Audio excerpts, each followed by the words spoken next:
așa ca mai toți care au avut ocazia și au ocazia să urce pe această scenă, simt și eu nevoia să vă mulțumesc, să mulțumesc factorilor de răspundere care oferă posibilitatea și sunt convins că atâta timp când la nivelul instituțiilor județului Hunedoara vor fi oameni legați de pământ, această manifestare va mai avea loc în continuare.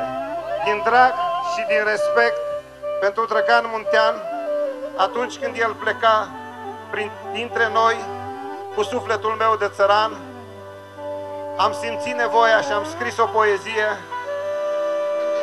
pe care îngăduiți-mi să vă spun în această seară. Moarte-o tu cu a ta secure, doborâș falnic stejar, pădurean din pădurime, ce-a dus fala noastră în lume. La Ruda și la Lelese plâng femeile din sat, plânge Hunedoara toată, după glas și torogoată. Plânge cu Dora sa soție, din turnee nu mai vine.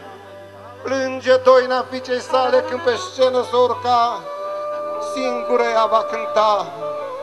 Plânge murărească tare, la tezaur nu apare.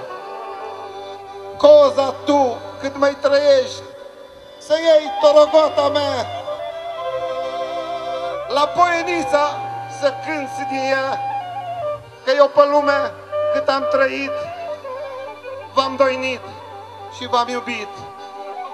Vă las cântecele mele și norocul meu cu ele, și de mine când vă fi dor, aprindeți o lumânare și mai faceți o cântare. Nu mai cânt, nu mai doinesc, în pământ mă hodinesc. Dumnezeu să-l odihnească în pace.